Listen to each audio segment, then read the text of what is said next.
All right. Nothing is happening.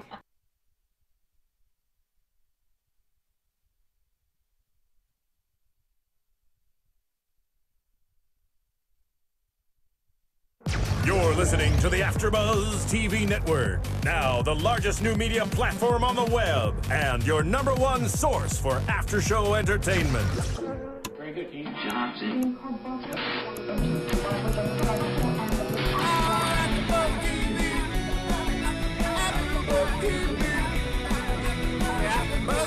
The AFTERBUZZ Studios in Los Angeles, California. Presented by Maria Menounos and Bing.com and streaming live thanks to Akamai Technologies. This is AFTERBUZZ TV's Doctor Who After Show.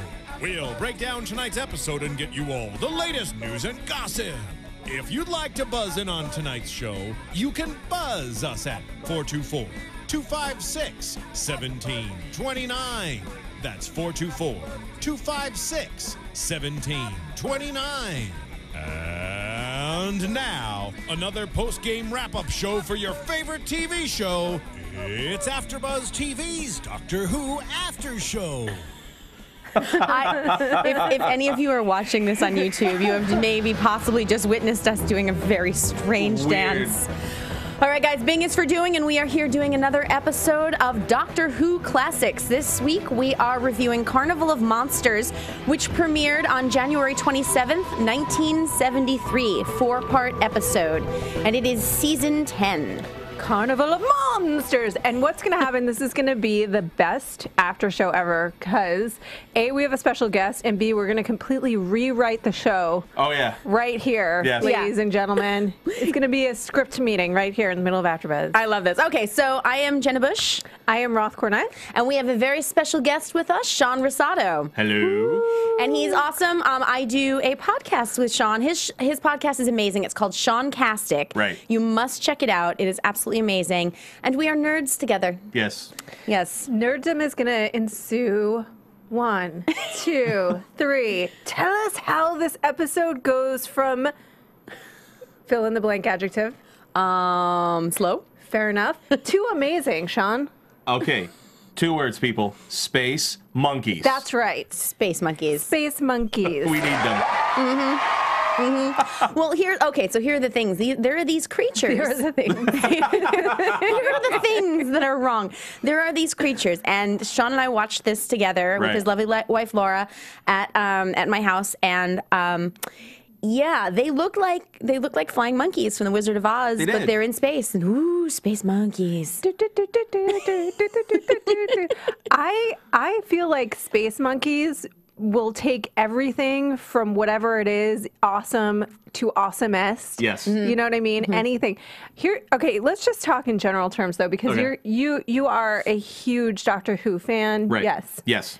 What are your thoughts on this episode? Oh my God. Okay, first off, Attack of the Puppets. I know it's a common trope from the 70s, but literally, like, the hand puppet was just like, I am the monster, and I will eat your soul. I am also the dinosaur. Yeah, and I'm also the dinosaur with some KY jelly on it. Oh, my Lord. It was so bad. I mean, look, there's a bar that is very low for Doctor Who special effects in the 70s, and we all accept that being Doctor Who fans. Yes. This was way below that bar. Yeah, but it was okay, I have a confession to make, and I hope that you guys will still be my friends. Okay. We just met, but I feel like it's happening already. It's mutual, honey. Thank you. Well, that's so good. So I am obsessed, and I mean this, obsessed with really bad, like, trauma, like, sci-fi movies. So if they're coming on the Sci-Fi Channel, I will circle that date with hearts and, like, flowers on my little calendar. Butterflies. With little butterflies. Like Piranaconda, I don't know if you're familiar. Amazing. It really is, actually. And then, but here's the amazing thing about it, because they just don't care. And so they'll have the same puppet come in, and then, like, they run out of ways for the puppet to kill someone, so it'll just, like, occasionally come out from the side. And I feel like in this episode there were like shades of that, but it didn't go far enough. Like at that point, then I just want it to be outrageous. You know? Well, you know what really upset me about this episode is that first off, it has an excellent title. It's called the Carnival of Monsters. Yes. We had one monster, technically two if you count the Brachiosaur or whatever else that came out of the water. We needed more monsters. First off, we needed Daleks, we needed Cybermen, which we saw like a little bit of. We needed like just a whole ton of different types of monsters, and then we needed them eating people. We had like what I think a fatality. Yeah, well, we're. I mean, I feel like there's never really there's not really a high body count on Doctor Who, you know, because of the children.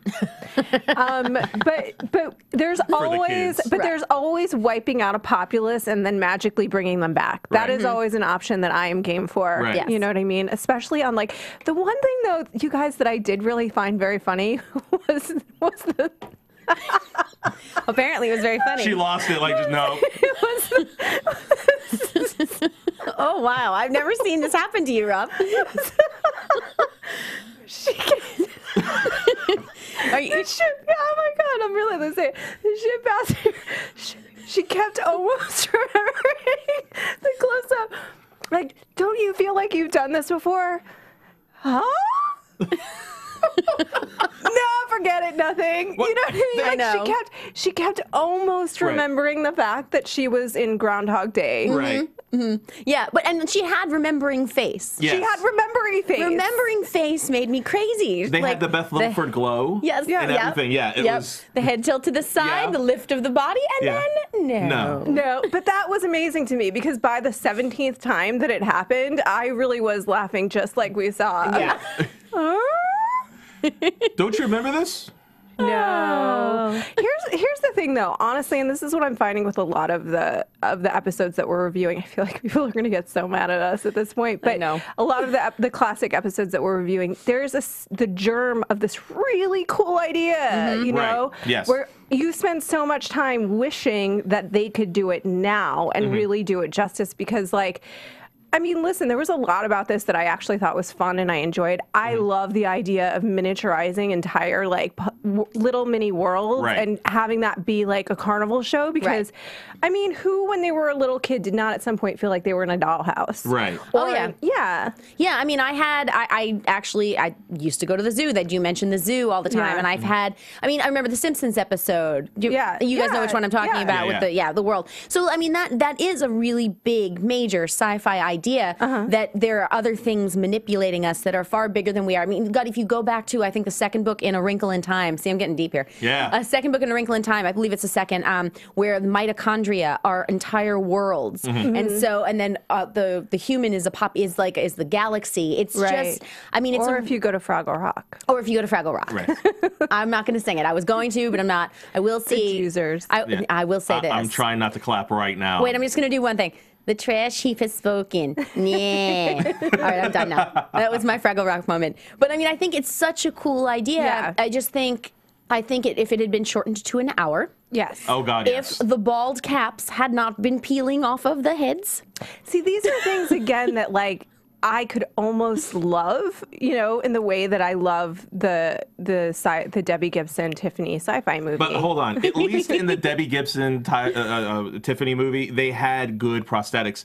In the 70s, they had good prosthetics. This guy had a ridge. It was peeling It was peeling up. Oh my God, it was bad. It was bad. The effects were terrible.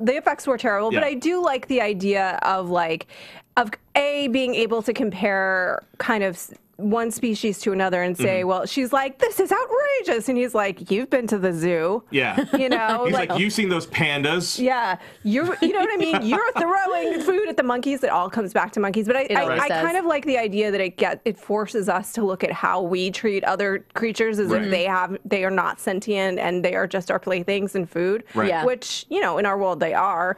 And then it's kind of like, how do you like it? Yeah. Sucker. And then two, it kind of plays with, the whole like trope of who's the puppet master and who's the puppet and when and how. And plus it's fun to stumbling out of something, a miniaturized doctor is kind of funny. Oh my God. It really is. No, that was so ridiculous. When he walked out and he just goes like, I must faint now. I and know. he collapses on the dramatic. the dramatic faint was hysterical. The best faint ever. We just got 3 tweets. The Geek Matt said the fight scene, so we do have to bring up the fight scene. But before we get to that, I'm going to read the other 2 because that was just brilliant. So Father Wizard said, when I first saw Vorg, I thought I was watching the pilot for Rip Taylor in the 25th century. That was kind of awesome. And I am Boabby. It's Bobby Davidson. Drashigs were an anagram of dish rags. Seriously, the production team called them that because they thought they were really poor, which they were. They were, Dude, yeah. America. Like, oh my God. Like, all right, let's talk about the fight scene. The big dramatic fight scene with the Doctor in his ruffly. I'm trying to say ruffly and fluffy at the same time. That doesn't work. how about you say roughly and then fluffy? Ruffy. Okay. I made up that word. That's a word There now. you go. It's a word. It's a thing. It's done. So, but the punching and the, oh God. Yeah. And the pip old chap and Yeah. pip pip. And like they're agreeing to the pugilist rules, like, you know. Oh man, it was so bad. Yeah, I mean, there was a lot about it that was kind of amazing. Yeah. But yeah, I think, but this has just been the common thread for me. What did you guys think of the Doctor? I mean, All right. Well, I mean, I know we've said before that that like for me, so far I've liked Doctor 2. Yes. Best. This one, I don't know. I like him a little more. It's a little more interesting now that they're off Earth. Because as you guys know, we did the 3 Doctors last week. Right. And you know, and so this is the next episode of the next series of 4 episodes. So he's a little more interesting to me, but he's not my favorite. I'm still liking 2. I do want to mention. Father Wizard said they used to have flea circuses, or is that circusy? No, I think it's circuses. Flea circuses. Yes, and everyone wants to know your Twitter handle. Oh, my Twitter handle is Pneumaz. That's Pneumaz. Yes. Yes. Yes. Yes. With the sultry voice. Thank you. But something I wanted to bring up because I thought it was totally amazing was that there is a great plot in the middle of this, which is the political coup of them trying to overthrow the president. Yes. And that's where I said we needed the space monkeys to like revolt. Exactly. We don't, there are 2 great stories. There is the menagerie, which would be great, just monsters eating people. I love it. And then there's the political coup. Both of them, they should have just made them into 2 different stories. And space monkeys should have revolted like Planet of the Apes. Yes. It would have been amazing. That would have been amazing. And this is the writer's room discussion that we were talking about before. Yes. But then at that point, I feel like then we really need actual monkeys. Yeah. Involved. Well, they have like the weird monkey ears and like kind of like the hawk nose. I mean, they were almost monkeys. I mean, Right. And why were they there? They didn't say.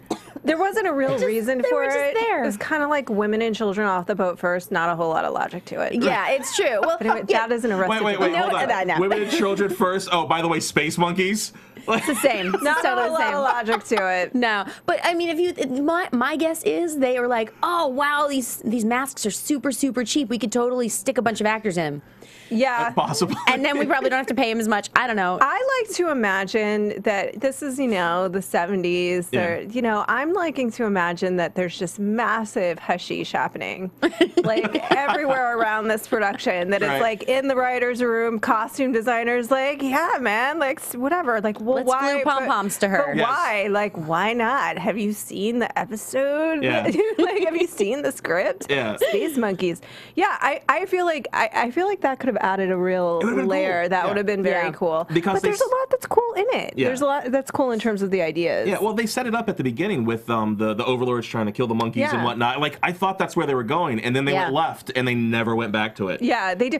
That is something Yeah. that I noticed kind of happening Yeah. where I think that they just like something happens where they can't complete a certain storyline because they run out of money or they just run out of time or something happens because that's happened a few different times. Right. Yeah. In the classic episodes where you're like, wasn't that a thing?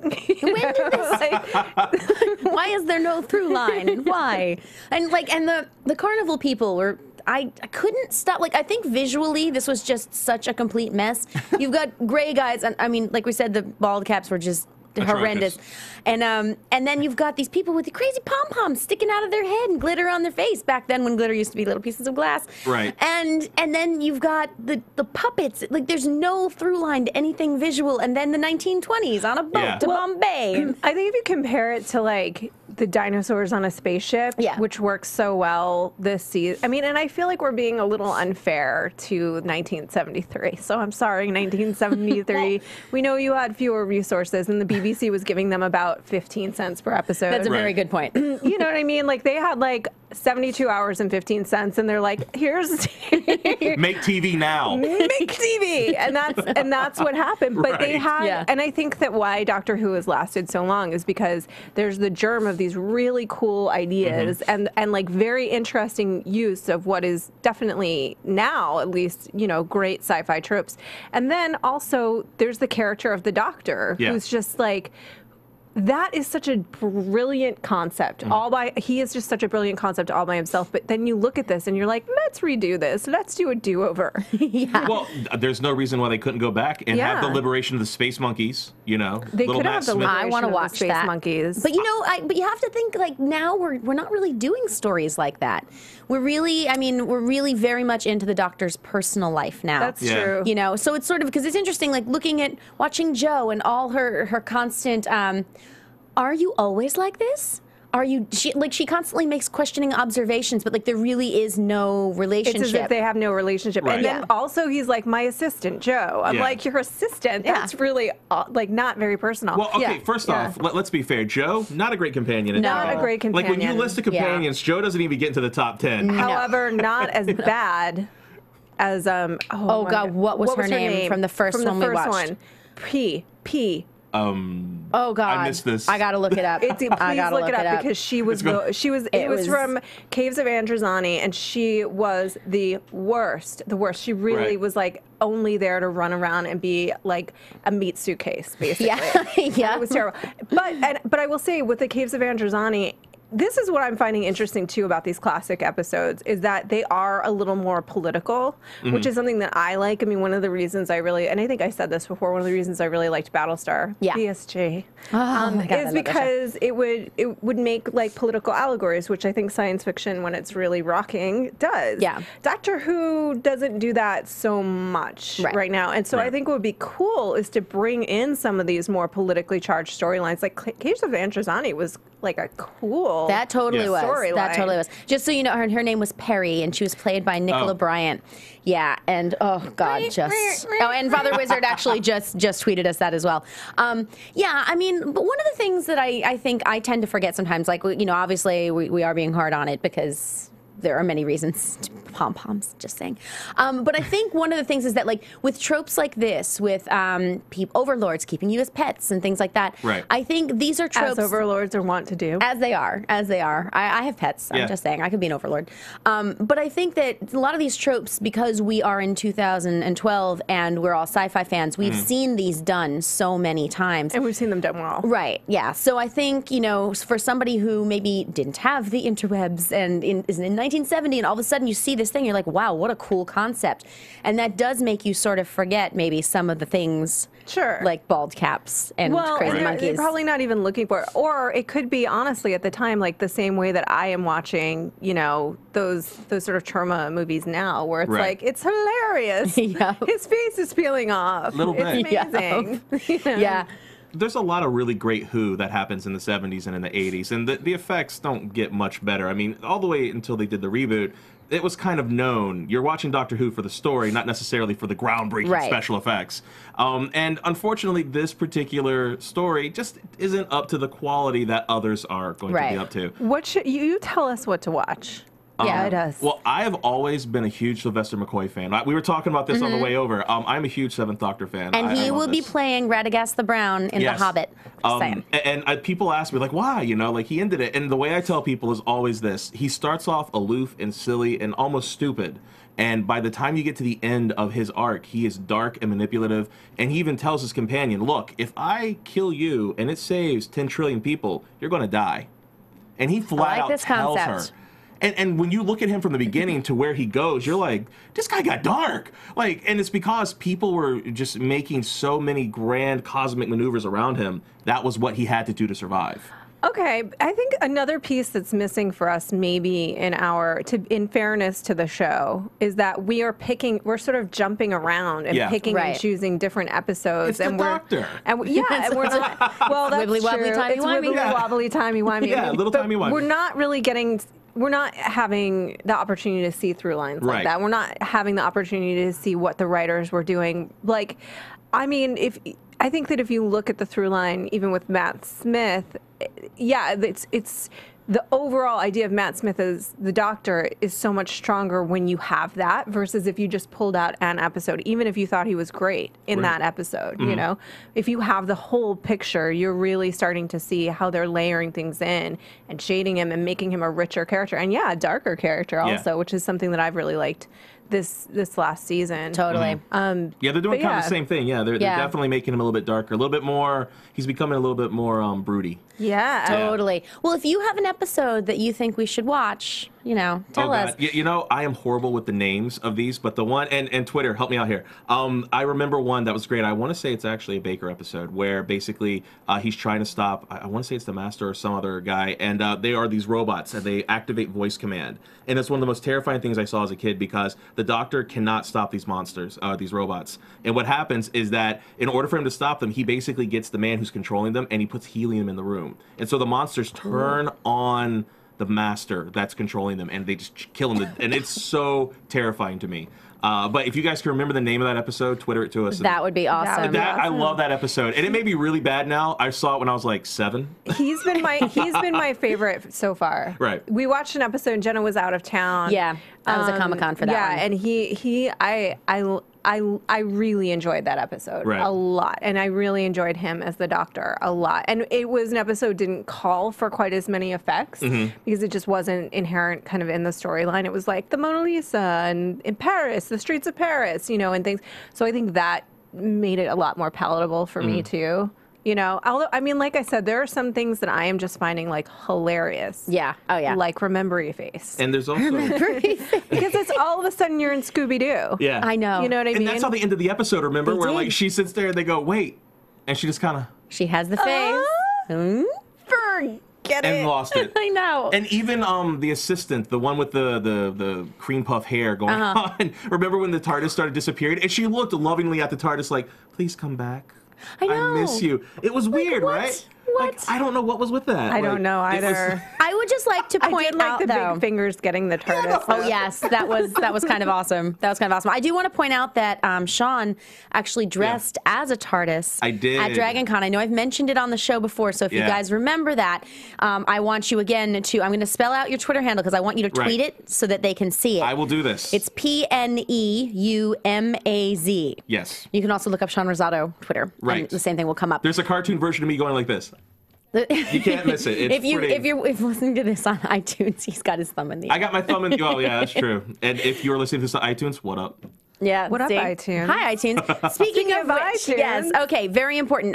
Guys, make sure when you go to iTunes that you subscribe, that you rate us well, please, because we really like nice comments, and we really do read all your comments. Also, we've got a whole fall schedule of shows. We've got over 50 shows. If there's a show that you want to see that you're not seeing, send us a note. Let us know. In fact, Rolf and I, right after this, will be doing Homeland at 8 o'clock. Very exciting. Yes, I'm very excited for that one. But yeah, I just wanted to make sure that people saw that they could see the the TARDIS costume is just brilliant. It makes me very, very happy. And yeah, the TARDIS sauce. I mean, I'm literally in a full 3-piece suit. I got all the appendage in my hat. It's pretty awesome. But you were asking about something to watch. Yeah. Oh, Robots of Death, by the way. Robots of Death. Bobby Robots Davidson. Of Death. Yes. Why can I not remember Robots of Death? It's like... It's the best title ever. It's so simple and it nails it. It's so simple and so clear. Yeah. Like dinosaurs on a spaceship. Right. It is. You know what I mean? It's like, this is what it is. Yeah. And it is. It is. It totally is. And one of the reasons why I love that episode is because it very much is the Doctor is completely screwed. He has no idea what he's going to do. And he's like, look, helium, it works. And it's so bizarre. It's one of those, the Doctor is thinking outside the box, and it's not a laser gun. It's not traditional sci-fi. It's literally he's I got helium. What can I do with helium? I can screw up the dude's voice. Yeah. And it works. It totally works. It's kind of amazing. That is kind of amazing. I think we need to see that one. That's the one. Robots of Death. Robots of Death. I'm just going to tweet that all week because I like the name. Just Robots of Also, Death. the title offers so much. I feel like it's a gift unto itself. But so did Carnival of Monsters, and that kind of let down. Yes, that's true. Carnival of Monsters. But the thing is, like, it's almost overshooting what it's promising you. Yeah. Robots of Death is like pretty clear. Like, hey man, you know what I mean?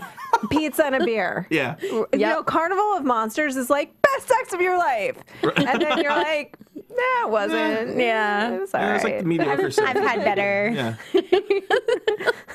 I was just going to make a really inappropriate comment, and Make it. it's like the whiskey dick of Doctor Who episodes. Oh my God. That was really inappropriate. And you see- Wasn't it, though? And remember, before the show, we were making sure that I wasn't going to say inappropriate comments. Jenna. Yep, it was me. It's totally me. Oh, okay, I'm going to retweet. Guys, if you want to see the TARDIS, Sean's lovely wife, Laura, is here, and she just tweeted it. So I am going to retweet the picture. Oh, God. And then you'll have Sean's Is it Twitter one of the address good as well. photos? It's awesome. Or is it me, like, just being silly? No, it's awesome, and It's one of he's got a Okay, it's a good one. Yeah. glowy hat that you Yeah. can. Oh my God, it's just so brilliant. So it has been retweeted. So There we go. I want you guys to share in this. As she reaches slowly She's for her totally phone, looking like- for her phone. It's amazing. It's absolutely amazing. Okay, can't so connect. So Robots of Death is totally happening next week. Do it. Okay. Oh, next week, you're going to do Robots of Yep. Death. Yes. Robots of Awesome. Death. Is Amazing. everybody in? Are you guys? I feel like the Doctor Who lovers need to be reminded. Jenna and I love Doctor Who. Yes. Oh because my the God, last yeah. you know what I mean? Like the last couple of old timey-wimey episodes, we've been a little harsh on. Yeah. Maybe. Yeah. I heard that you didn't like the Three Doctors, and I was very sad. Yeah, 'cause he I liked love it. the Three Doctors. We didn't. Dude, first Doctor's dying. They're breaking their own rules know. by allowing them to get together. Again, But I like, love Doctor Two. I Yeah. loved the concept of it, and there was a lot in it that I really loved. But again, it just like kept repeating. I just keep repeatedly. I'm like, let's redo this. Right. You know Yeah. what I mean? Let's do this again. Yeah, like there's something Take two. here that can be completely reworked, and I'm really like I want to see it happen. I feel like if all of this, I know there were 4 episodes, but if they were all crunched down into an hour, Yeah. I feel like I'd be like, oh, this is actually really cool. Right. We bald caps and all. Yeah, bald caps and all. Well, and I think with the effects that at a certain point that I may just start having to embrace that. Yeah. You have to. As something that I enjoy. Yeah. You know, and let's face it, like I obviously do love that because I will seek that out. I Yeah. will seek out the bad effects. But then I think the part where I get tripped up is like it's almost like, oh, it's so bad it's good, but then it's actually good. Damn it. Yeah. I know, I know. Commit. Yeah, and that's Robots of Death. When you see the robots, you're going to go, really? Like, this Okay. scared Sean as a kid? Okay. Okay. If I don't get tweeted at next week, like, really, Sean, those robots scared you? Yes, they did. Yes. All right. Well, then you just need to call in next week Oh, during am the I show. just going to be harassed next week? Sean, Yes. why have you not called in? 'Cause, For by the way, Robots of Death? he's not Yeah. normally on the show because he lives in South Carolina. So. Yeah, I live way over on the other side of the coast. I'm in Yeah. Charleston. I can say nothing to you. I, as a child, Why? loved V. I did And too. I like What to the up? High point, five. What like up? to the point that I still think the Star Child was a good idea. So, and I won't hear otherwise. Right. Hey, I watched original Battlestar Galactica and tried to watch it again, and Well, it didn't but work. did you watch Battlestar Galactica in 1980? Yes, I watched both. Oh. I know it. Oh, It's in there so forever. bad. Well, guys, I know we have to wrap up, but before we go, Sean, tell everyone where we can find you. All right. Well, you can find me on Twitter, of course, NumaZ. That is PNEUMAZ. You can also find us at Sean Kastic, which is SeanKastic.com. Awesome. And I do a segment on there called Spears and Crumpets. Yes, you do. And it's lots of fun. Okay, so guys, make sure you subscribe to us on iTunes. You can follow us at AfterBuzz TV on Twitter. You can find me at Jenna Busch, BUSCH, like the beer, not the president. You can find me at JROTHC, JROTHC. Awesome. Yeah, Whovians. Woo! Space Monkeys. Space Space Monkeys. Monkeys. Big thanks to Sean. Thank you for having me. From Bing.com, executive producers Maria Menounos, Kevin Undergaro, Phil Svitek, and the entire AfterBuzz TV staff, we would like to thank you for listening to the AfterBuzz TV network. To watch or listen to other after shows and post comments or questions, be sure to visit AfterBuzzTV.com. I'm Sir Richard Wentworth, and this has been a presentation of AfterBuzz TV. Buzz you later.